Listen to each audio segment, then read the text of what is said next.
على آله وأصحابه ومن تبعهم بإحسان إلى يوم الدين. عباد الله، اتقوا الله تعالى بامتثال أوامره واجتناب نواهيه، واعلموا أن علم المواريث من أعظم العلوم وأشرفها، ويكفيها شرفا أن الله سبحانه وتعالى هو الذي تولى بقسمتها ولم يوكلها أحدا، لا ملكا مقربا ولا نبيا مرسلا. فقال سبحانه وتعالى بعد أعوذ بالله من الشيطان الرجيم: يوصيكم الله في أولادكم للذكر مثل حظ الأنثيين وإن كن اثنتين فلهن ثلثا ما ترك، وإن كانت واحدة فلها النصف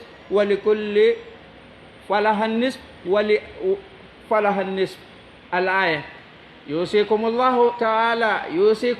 في أولادكم للذكر مثل حظ الأنثيين إن كانت واحدة فلها النصف وإن كن نساء فوق اثنتين فلهن ثلثا مما ترك وإن كانت واحدة فلها النصف الآيات. haray musidɓe julɓe, en yetti Allah subhanahu wa ta'ala on waɗanɗo kala neɗɗanke haqqe mo o haani hendade e telemma mo hikkodiri on ko wi'ete kon dondi. haray en yetti Allah subhanahu wa ta'ala on andintinɗo en ka alqur'anare makko teddunde. haray no woodani worɓe ɓen, ɓiɓɓe worɓe accaɓe ɓen, ɓe mawɓe mum ɓen feƴƴini acci ɓe, haray no woodani ɓe geɓal e ko mawɓe maɓɓe acci kon. haray ko wano noon kadi no woodani sonnaɓe ɓen, ɓiɓɓe rewɓe ɓen, ɓen kadi no woodani ɓe geɓal ko mawɓe maɓɓe acci kon. haray ko geɓal ngal Allah happani ɓe. haray hutuba men on inchallahu taala, haray ko o yewtata en hannde ko fii ndondi. haray hiɗen seeɗo reweteɗo o ala si wona Allah, hiɗen seeɗo annabijo meɗen muhammadun sallllahu alayhi wa sallam, ko nelaɗo makko, ko jiyaɗo makko, o yettini oɗo diina l'islamu ha ɓangi weeti, woñotako e oɗo, majjata e oɗo si wona on malkisaɗo. haray en torani keɓe jamɓe kisiye, kamɓe fo e ɓengureji maɓɓe ɗi e sahabaɓe maɓɓe ɓen jamɓe kisiye e kala iwtirɗo ɓaawo maɓɓe ha ñande darngal. musidɓe julɓe tedduɓe nene gotoɓe, haray hulen Allah subhanahu wa ta'ala jokken ko o yamiri en kon, hulen Allah subhanahu wa ta'ala woɗɗitoɗen ko haɗi en kon. haray kulol Allah ko e ɗiɗo ɗiɗi yaltitata wona goonga, ko e ɗiɗo ɗiɗi suuɗoto wona goonga. neɗɗo on o hula Allah ha o jokka ko yamira kon foddetaga makko on, o hula Allah ha o acca dendangal ko haɗa kon. ɓayru accugol ngol kan ɗum ɗon na ko satti fi sappo e onti inne waway accude ma o wawata, o waway accude fof, ko ɗum ɗon woni sendotako ko yo accu bitta ko Allah haɗimo kon. haray kulol Allah koye ɗiɗo feeñata. haray musidɓe julɓe tedduɓe, haray anden ko wiyete kon gandal ndondi, ko wiyete ko ronugol, ɗum no jeeya e ko ɓuri mawnude e gande l'islamu ɗen. haray ɗum ko gandal teddungal, ko gandal mawnungal, ko gandal hittungal. yoni ko seedito wonde gandal ndondi no mawni, allahu subhanahu wa ta'ala ko kanko tigi tigi woni ko hikki e sendugol ndondi ndi. o halfinali ɗum ɗon hay e gooto e tageefo makko ngon, o halfinali ɗum ɗo malaikajo ɓattinaɗo yo on ɗon hikko e sendugol ndondi. ko wano noon kadi o halfinali ɗum ɗon annabajo nelaɗo. haray ko kanko tigi Allah subhanahu wa ta'ala woni ko sendi ndondi ndin. haray enen hedditiɓe ɓen fof ko en sendanaɓe, en taway woni no senda no waali. haray ko woodani en ko rewrugol kon ko senda ɗon, ñiiɓina ɗum ɗon, tabintina ɗum ɗon, huutora ɗum ɗon. hara en selali, hara ɗum sendiraka naamu, ɗum sendiraka fewjore musidal, ɗum sendiraka diisodiroɓe, wano sendirten geɓe goo hakkundeji meɗen, geɓe ko waaloto ko hirsete inne ko ɓeeɗa ɗum ɗa ma ɗum geɓe musidal ko ɓeeɗa ɗum ɗa ndondi ndi sendirtake noon ndondi ndin ko Allah subhanahu wa ta'ala woni ko sendinde haray Allah seedintinani en ɗum ka suratu nisa wonde ene Allah yamiri on e geɗal ɓe mum ɓen foti ko suddiɓe foti ko duhiɓe haray ene no woodani gorko geɓe ɗiɗi wonande sonnajo haray gorko ko o ronata kon ko geɓe ɗiɗi wonande geɓal sonnajo gooto haray geɓal sonnajo gooto ko ɗiɗi sowete yaltina geɓal gorko gooto ɗum ɗon haray ko ɗum Allah subhanahu wa ta'ala woni ko sappani en ka ayeje ndondi ɗo o daali wonde si tawi ronoɓe ɓen ko ɓiɓɓe rewɓe hara hiɓe ɓuri ɗiɗo hara hiɓe ɓuri ɗiɗo ila ɗiɗo ha dow haray ɓen ɗon jawdi may ɗon ndi sendete pecce tati fotayɗe haray sonɗe ɓiɓɓe rewɓe ɓen fof ɓe ƴetta tataɓal gootal si tawi noon hara ronowo on ko ɓiɗɗo suddiɗo gooto woni ko mawɓe ɓen acci haray on ɓiɗɗo suddiɗo gooto himo ƴetta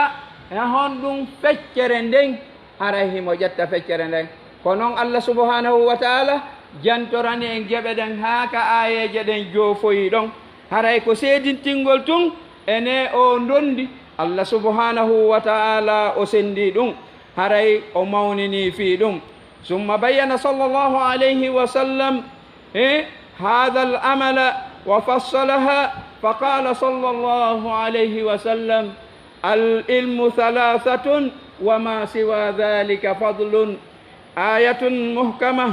وسنة قائمة وفريدة عادلة وقال في حديث آخر تعلموا الفرائد وعلموها وهو ينسى وهو أول شيء ينزع عن أمتي وهو أول شيء ينزع من أمتي صدق رسول الله صلوات الله وسلامه عليه أرين الله صلى الله عليه وسلم كم بكدي ببنجنني إن كما كوجي مأبدو في غندان دوندي كماوني كون بماكي غندان غندانغال نسندو پecce tati feccere goo ko aya ñaññaaɗo ɗum ko alqur'anare nden sappi feccere goo ko sunna tabituɗo ɗum ko sunna nelaaɗo meɗen muhammadun sallllahu alayhi wa sallam sappi feccere tammere nden ɓe maaki ko sendore ndondi ndi hara ko sendore nunɗunde ko ɗum ɗo woni tataɓal e gandal ngal haray gandal ngal feccama tati e jaa ndondi ndin tun no ittana geɓal yele alqur'anare nden no ittana geɓal yele hi sunna nelaaɗo sallllahu alayhi wa sallam no ittana geɓal yele ɗum ɗo holli ene gandal ndondi ɗum no mawni ko wona noon kadi ɓe maaki e maaku maɓɓe goo ɓe maaki jange ko ɗum woni andine ko wiyete kon gandal ndondi ɗum ɗon adete ɓoorede ɗe ɗo mofte ɗum ɗon no yejjite fota ko ngal ɗon gandal woni ko attoto ƴentude haray hande ñande wo ñande hiɗen surrude kono no fanɗi ha no fanɗi min ko mi yiyata no gasa hara ko en fof se en wattani yiile ko yiyeten gandal ndondi no sendire no ɗi bindi wiiri noon en yiyay wattinteɗon en yiyay ka o duɓodirante fii mum en yiyay tode hay ka o ittante sadakaji ɗin kono en yiyata innugol ene moɓodiren daren ko acci ɓannen alqur'ana on daren no Allah sendiri noon fecciren noon haray no fanɗi ka ɗum ɗo wona yi'ede menen do telen ka men wontiri ton min anda talen ka wontirɗon ton kono ɗum ɗo holli ene hutorgol gandal ndondigal ɗum ɗon no fanɗi ha kono nelaaɗo sallllahu alayhi wa sallam makiri ni ngal ɗo gandal woni ko attoto ƴentude ngal ɗo ngal yejjitete heña hakkunde jama on no fanɗi ha no fanɗi hakkundeji men tawete no woodi geliɓe no ɗum ɗo sendirte hara hiɓe hutorde ɗum kadi ihwatal iman i'lamu anna mala al mayit yantaqilu milkiyatuhu mubasharatan ila alwarasati alladhi yastahiquna bi irsih وذلك بعد إخراج الحقوق المترتبة عليه هو منها مؤن التجهيز من غسله وكفنه وحنوته وحفر القبر ونقله إليه والدين والوصية فحدها الثلث فما دون وإليها أشار الله تعالى في قوله فلكم الربع مما تركن من بعد وصية يوصين بها أو دين haray musidɓe julɓe tedduɓe nene gotoɓe haray jawdi dondi ndin si mayɗo on jogiiɗo jawdi o maayi hara himo acci ko ronete jeyal mayri on eggay woni no wonkinkin sortori ka ruuhu jon jawdi on haray jeyal jawdi ndin eggi automatiquement geɓan jeyal mayri on yahi e ronoɓe ɓen haray ɗum no wayi wono suumaye yi'ama ɓaawo futuro haray ndu waɗɗike biijulɗo waawɗo horude janngo mum e horugo suumayeri ndu ko wano noon kadi maayowo on si o maayi himo acci ko ronete haray jawdi ndin ndi eggi few ndi eggi jeyal mayri on eggi few woni e jeyal ronoɓe ɓen woni ɓe hendinama ɗum woni ɓe ɗawama ɗum woni ɓe jattama ɗum haray ko jeyal ngal allahu subhanahu wa taala woni ko jeyni ɓe haray noon buy e men no sikkuɗe haray ko tuma diisodira sendira giɗale wo ma sendira fewjoɓe ɓe yeddetake ɓen ɓe fewja hara ma bindi ɓe fewjiri koko ɓen ɗon maaki kaari an ƴettu ɗum ɗo wo woni geɓal makko wallahi wallahi wallahi wona noon haray jeyal ngal e giyehi e juuɗe maɓɓe haray ndin ɗon jawdi ronetendi ko condition ji seeɗa ko piiji seeɗa yaltinte e mayri ko hedditi kon fof haray ko ronoɓe jeeyi piiji seeɗa selay e mayri tawo haray no jeeya e ko selata kon e mayri si mayɗo on maayi hara ɗum ɗon naaronoɓe ɓen jeeyi dépense ko surrirtemo kon hara ko dépense waɗɗiɗo on ka daande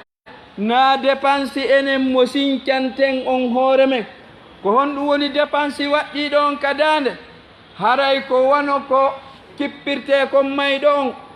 wano heɓilugol lootugol mo si tawi koko yoɓete ko e mayri hana ittede si heɓali ko yoɓanamo wano kasange makko ɗen ko e mayri hana ittede soode si tawi goɗɗo goo soodali okkimo haray ko e mayri angir parfait ko waɗante kon ittete haray ko e mayri woni ko coggu gabru on asirte haray ko rondete naɓe si ko yoɓete ɗum ɗon fof ko e mayri ittete haray ko o dépense ɗo woni ko waɗɗi ko ittete kon e jawdi mayɗo on ko acci kon harana enen no gerdeten noon dey enen hande hewtani en nokkugo haray ɗum ɗon noon no hulɓinani en enen julɓe ɓen tawete si goɗɗo heeɓi fure hande haray maapinamo sohla furemo heeɓi on haray maapinamo fiiɗum ɗo ko honno ko ɓurimo maapinde few ko honno o jama wawata moɓorde ka makko ko honno ɓen ɗon heɓirta ko ñaamete e ko yarete ko honno ɓen ɗon welnidirante hara ko ɗum woni maapinimo hande kadi o yana ko o jogii kon ko waali e ko dari fof o piindira o heɓila ɗum ɗon luumo ngon mooɓo jamaji ɗin mooɓo ñaama yara hara beni woɓɓe ɓen no campidira ɗon hara jamawil moolanagil moole wondude e dépense moolanaɗo mo heɓilaka hiɗen andi dépense si o heɓilanama jommum daɓɓiraymo seeɗa seeɗa kono si o yanu tum woppude wotere haray ko onti jogii wo o jiloto o waɗa haray on dépense ɗon e nanga oya e daande o itta ko jogii ko mari e ko mara hay si o mara defa mo ñawɗoyagol million ji hara ɗum ɗon ɓawti fatunde nden wonay sa e juutuɗo si o wawa yoɓude ɗum musidɓe julɓe haray naani fatunde julɓe ɓen woni ko yamira ɗen ka bin haray ko yamira ɗen ko bin si goɗɗo men heɓi fatunde ko yen fo yen hawtuto yahen muññinen mo sohla on ɗum ɗon ɗuyto e makko nel demmo ko addeten kon jama on adda ko jama on hutorta kon mo ɓe ndaara ko honɗum wawata addude ko duncanta jama on ɗon o adda ɗum siko ñaamete ɓennduɗo moƴƴinaɗo ha moƴƴi o adda ɗum siko ndiyan o adda ɗum siko ko yarete o adda ɗum siko ko jooɗorte o adda ɗum mo bee ɓannora hara faatiɓe ɓen ko ɓe maapude ko sohla maɓɓe on naa si ñaamete maa ɗum si yarete maa ɗum si jooɗete naa hara ɗum ɓe maapodi e mum hara ko ɓe maapodi ko fii faatiiɗo maɓɓe on hara jama on fof kadi ko ɗum maapi ko ɗum woni faatunde enen julɓe ɓen ko yamira ɗen kono est ce que hara ko ni wona gerdeede ha no maapini dey awa haysi nokkeeli goo no geddune ɗo bindi ɗin wiiri non kono nokkeeliji buyi ɗuuɗuɗi hande ɗi ala gerdude no haaniri noon ko fof yahay mooɓo hoore faatoraɗon ɗum wona dongal haray musidɓe julɓe haray si goɗɗo faatorama mo bee koyo ndaar komo bee yo neldu komo bee yo wattode o sohla makko on yo wonu bittano moɓeede ka makko ɗon kanko o maaportako fii ko sagginte fii ko ñaamete fii ko yarete fii ko ɗowdinorte fii ko jooɗorte hara o maapora ɗum ɗon hara ko jama on woni addude ko jama on ñaamata ko haray dépense feƴƴin ɗon ko yowondiri kon e surrugol makko si tawi ɗum koko yoɓete ko e jawdi ndi o acci ndin haani iwde sina hara okka si feƴƴi ɗon ñamande nde o acci haray ko e jawdi makko ndin haani iwde haray itte ɗon yoɓe si feƴƴi ɗon haray wasiye ko faala okkitirde e jawdi makko ndin ɗo yo mayde si tawi woni saa'i nde o okkata nden hara haqqille no tabiti ka hoore hara nawnaare nde o faatoto nden e mum bonnaynde mo haqqille nanngaali mo o ƴettano o ƴettiri o ka jawdi o okkitira ɗum ɗon jaɓetaake si tawi himo selli haqqille ɗen no tabiti haray o yiiɗi okkitirgol goɗɗum e jawdi makko ndin haray ɗum ɗon kadi himo waawi okkude so okki ɗum ɗon no waawa yaltineede ka jawdi kono ɗum ɗon noon sarti mum on ko hara si jawdi ndin fof mooɓindirama feccama pecce tati wayere tataɓal jawdi ngal hara o okkitiraali ngal ɗon fof hara ko ila ko hewtaali ngal ɗon o okkitirta siko tataɓal ngal haa ley no jaɓo hay tataɓal ngal tode no ɗuuɗi koko hewtangal ɓuri moƴƴude ko okkitirta kon haray ɓen ɓe o okkata ɗon kadi ndin ɗon jawdi makko haray sarti on haray na ronoɓe ɓen hendoto kon on dokkal ɗon ronowo o heɓata dokkal o heɓa dondi o mooɓindira geɓe ɗiɗi haray ko ɗiɗo tati iwata e jawdi mayɗo on ko dépense ko sorrirte kon e ñamande makko nden e ko okkitirta kon si hara feƴƴaali tataɓal jawdi ndin haray ɗum ɗo no wawa yaltinede e jawdi makko ndin si woodi ko hedditi haray jeyal ndin ɗon eggi ɗum ɗon eggi kissan yahani ronoɓe ɓen ibadallah بعد هذه الحقوق إن بقي من المال شيء فهو للورثة ذكرا كان أو أنثى ولا يحرم منه أحدا قال عليه الصلاة والسلام ألحقوا الفرائض بأهلها فما بقي فهو لأولى رجل ذكر haray musidɓe julɓe ɓaawo yaltingol ɗi haqqeji fawiɗi e ndi jawdi ɗo si ɗi fof ɗi yaltinama woodi noon ko hedditi haray ɗum ɗo ko ronoɓe ɓen rewɓe maɓɓe e duhiɓe maɓɓe worɓe e rewɓe geɗal ɓe mayɓe ɓen haray ɓen ɗon ɓe ronay ɗum ɗo mo bee embere ko Allah happani ɗum kon haray gooto ɗawetake geɓal ngal no woodi e faamuji woɓɓe goo ɓen ala hakkunde men ɗo wonde sonnajo kan ronata sonnajo ronata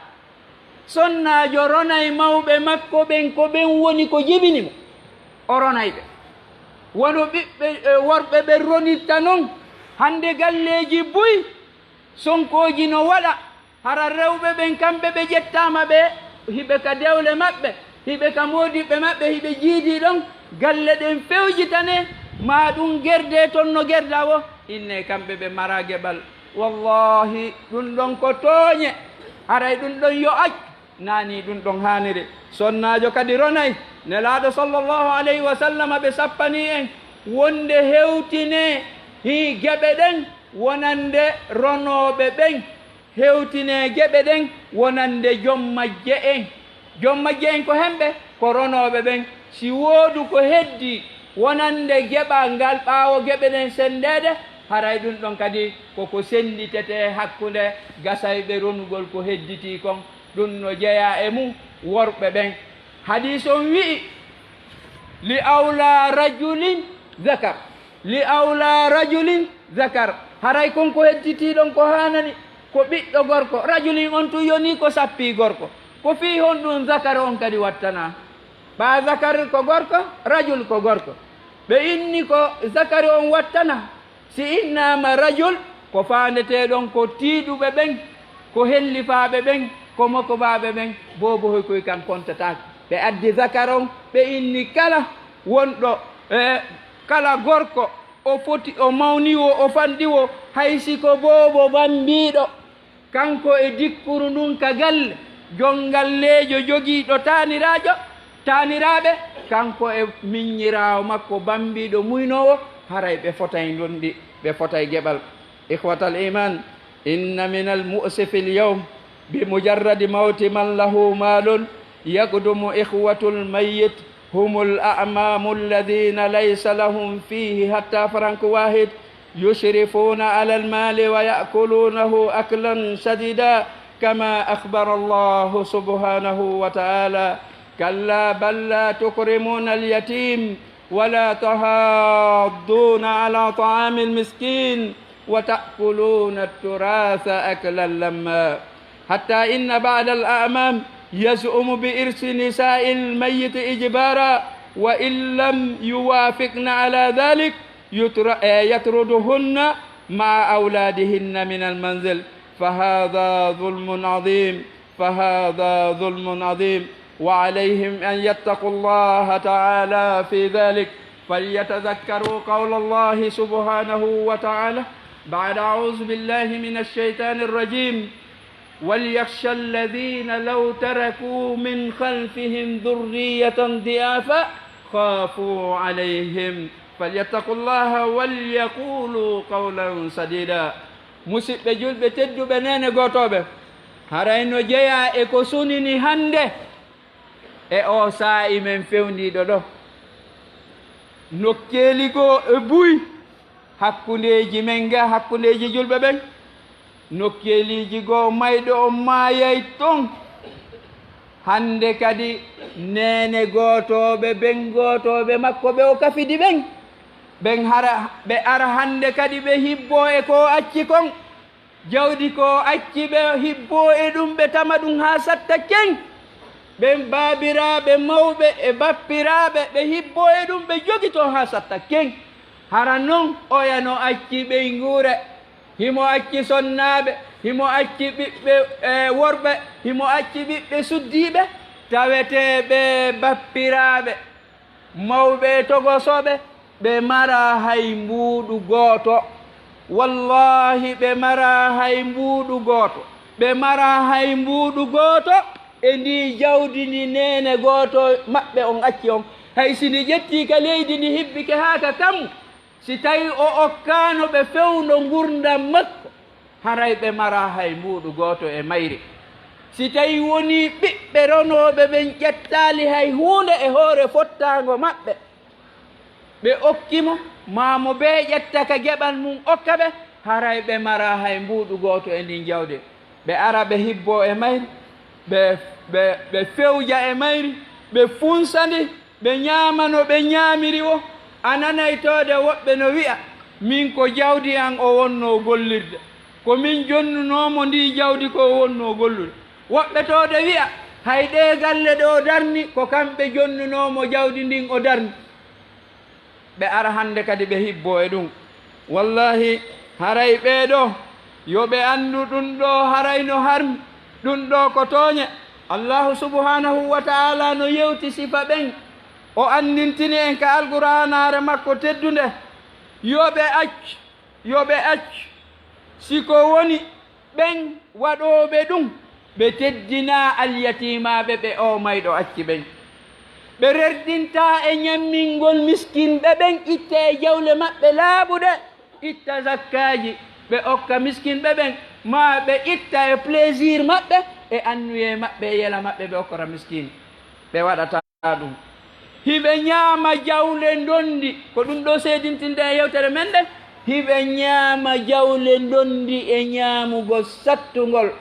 wa ta'kuluna turasa hiɓe ñaama jawdi ndondi jawle ndondi aklan ñaamugol lamman sattugol ɓe ñaama ɗo ɓe ñaamiri yo fuyti yo lan haray ɓeɗo yo ɓe anndu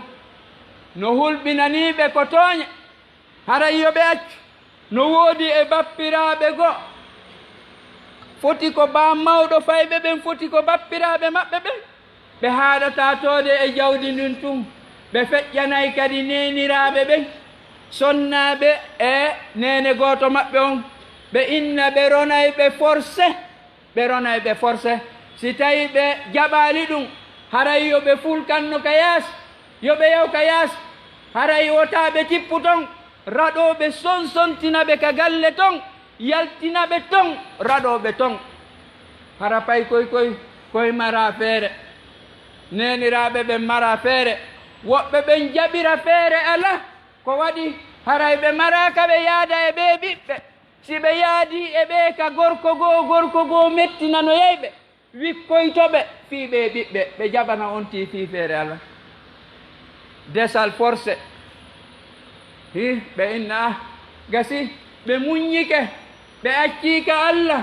woɓɓe ɓen tawa ɓe wawata ɓe yalta ɓe acca ɗon ɓiɓɓe sansanta yara to rewɓe yara to ɓe inna ɓe accika Allah Allah no ton he ɗum accama ka humpitiɗo ɗum accama ka nunɗuɗo ɗum accama ka wawuɗo ñawude ñawoyowo nunɗa yoɓita goto kala joddi golle mum ɗum no accama ka mawni ɗum accama ka yeɓotako ɓen ɗon sonnaɓe ɓe sonsontine haray ɓeɗo yoɓe andu ɗum ɗo ko tooñe yoɓe anditani hoore maɓɓe yoɓe anditi ka Allahu subhanahu wa ta'ala o andintini en ɗon walyakhsha alladina law taraku min khalfihim dhurriyatan di'afa yo hulu dey yo hulu ɓen taweteɓe ɓe maayi ɓe acci ɓaawo maɓɓe pay koye boobohoy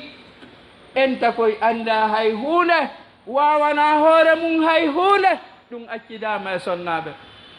honɗum mo acci ɗum khaafu alayhim ɓe hulanayɓe ɓe hulanawataɓe yeeɓo haray noon kamɓe ɗon kadi yoɓe anduti si tawi wa'aniɓe noon ɓe mapantoɓe ɓe acci ɓen awa ko wano noon kadi ɓen accaɓe ɗon mayɗo acci ɓen ɗon no maapaniɓe fewndo atto mayde fooludemo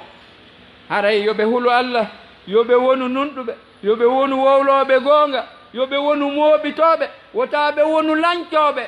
no jonɗum ɗon yaari noon acci ɗon kamɓe kadi ɓe yaaray noon ɓen accaɓe ɗon kadi yaaray noon kullu man alayha fan wa yabqa wajhu rabbika dhil jalali wal ikram kala ko woni ka hoore leydi lannay joomiraɗo subhanahu wa ta'ala ko kanko tun woni ko heddoto aqulu qawli hada wa astaghfirullaha li wa lakum fastaghfiruhu innahu huwal ghafurur rahim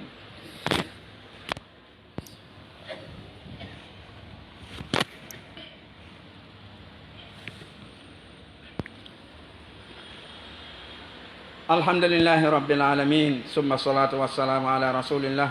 عباد الله اتقوا الله تعالى في من ولاكم عليهم بإيتاء كل ذي حق حقه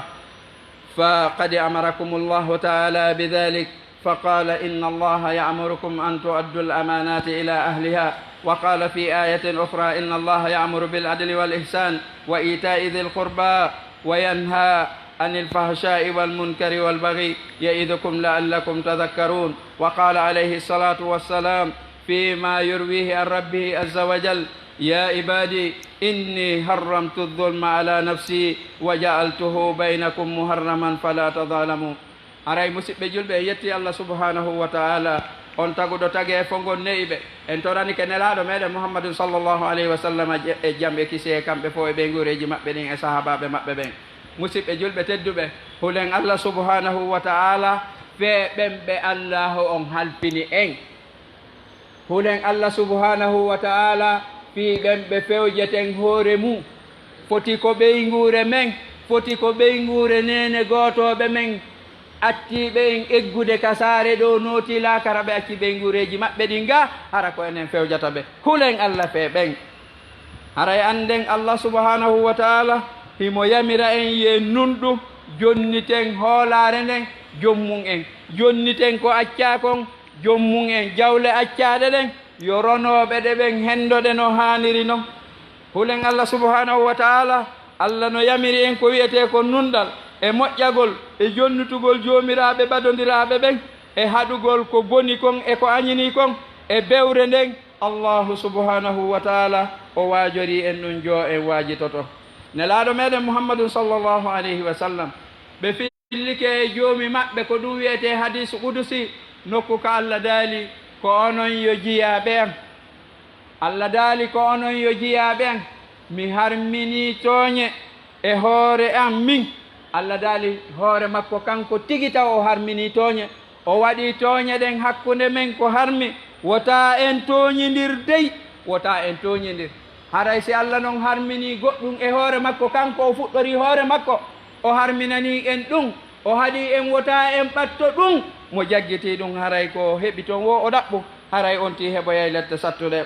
ibadallah ijtanibu akla amwal alyatama wal aramili zulman wa udwana inna dhalika yujibu li sahibihi addukhula fi nari jahannam qala ta'ala inna alladhina ya'kuluna amwal alyatama zulma innama ya'kuluna fi butunihim nara wa sayaslawna sa'ira wa qala al-imam Suddi rahimahullahu ta'ala yub'athu akilu malil yatimi yawma al-qiyamah ولهب النار يخرج من فيه ومن مسامعه وأنفه وعينيه يعرفه كل من يراه بأكل مال اليتيم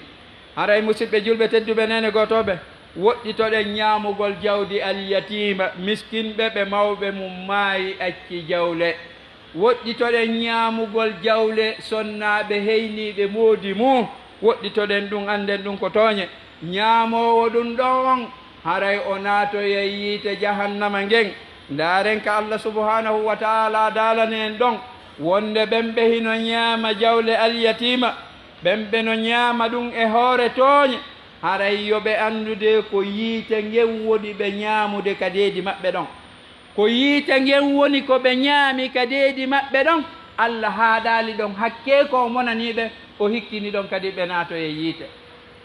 ɗum ɗo ko kamba haray ñaamowo jawle accaɗe ɗen haray o fawi hoore makko e naatoygo yiite ceernojo goo firowo alqur'ana maaketeɗo imamu Suddi yo wela e yurmede Allah woni e makko o maaki ñande darngal ñaamowo jawdi alyatima o immintinte hara ɗenɗe yiite ɗen no yaltita e makko no fara faranno e budde makko ɗen fof hara hinge fara farannoro ka hunduko makko hinge waɗa pitilol hinge yaltira ɗon hinge yaltira ka noppi hinge yaltira ka kine hinge yaltira ka gite hara ɗum ɗon no woni maande ka darngal ton kala yiiɗo mo anda oɗo ko jawdi alyatima wonno ko ñamono ko aduna ibadallah i'lamu anna asbab al irsi salasa wa hiya an-nisabu wan nikahu wal wala wa arkanuhu kadhalika salasa wa huwa al warisu wal hayyu wal haqqul mawrus haray musidɓe julɓe anden ko wiyete ko ndondi ko waɗata ha ndondi waɗa ko sabuji tati ko sabu jeyal ngal ɓadodireede ka en ɗam ɗum no waɗa ha sabu goɗɗo rona sabu desal ngal kadi no waɗa ha goɗɗo rena sabu jiyaagu ngun ko wonno kon ɓaawo ɗo no waɗa ha sabu goɗɗo rona haray noon tugaale ndondi ɗin ko tati ko roninowo on ɗum ko mayɗo on e ronoɓe ɓen ɗum ko wuuruɓe heddiɓe ɓen e ko ronote kon si tawi no woodi ɗiɗo tati sino wooda haray ndondi no woodi si gootal e ɗiɗo manki haray ndondi ala haray ko wana noon kadi sartiji ronugol ngol ko ɗi tati haray ko bee fellite maayo o maayi ɗum ko goo bee fellite ronowo mo on wuuri ɓaawo mayugol makko ngol haysi ko segondu gooto si jon jawdi on maayi o acci jawdi makko ndin fellitama o maayi ronowo mo on si wuuri ɓaawo makko haysi ko segondu gooto kanko kadi o maayi hay o sakkitiiɗo mayde o rona e attiiɗo mayde o haray sakkitiiɗo mayde on o roninte attiɗo mayde on jawdi makko ndi wonana kanko kadi gasaynoɓe mo ɓe ronude haray ko wano noon kadi e ronoɓe ɓen ko ɓe haray ɓe felliti ha hiɓe wuuri hara kadi ande noone no ronirte haray musidɓe julɓe hulen Allah subhanahu wa taala jonniten joomiraɓe jawle ɗen haqqiji maɓɓe ɗin ne en ɓe miskinɓe yurminen ɓe guureji men ɗin ربنا آتنا في الدنيا حسنة وفي الآخرة حسنة وقنا عذاب النار ربنا لا تزغ قلوبنا بعد إذ هديتنا وهب لنا من لدنك رحمة إنك أنت الوهاب اللهم أهنا على الإسلام وتوفنا على الإيمان وأدخلنا الجنة الفردوس وقنا عذاب النار عباد الله إن الله وملائكته يصلون على النبي يا أيها الذين آمنوا صلوا عليه وسلموا تسليما صلى الله عليه وعلى آله وأصحابه ومن تبعهم بإحسان إلى يوم الدين عباد الله اذكروا الله العظيم الجليل يذكركم واشكروه على نعمه يزدكم ولذكر الله أكبر والله يعلم ما تصنعون وقوموا إلى صلاتكم يرحمكم الله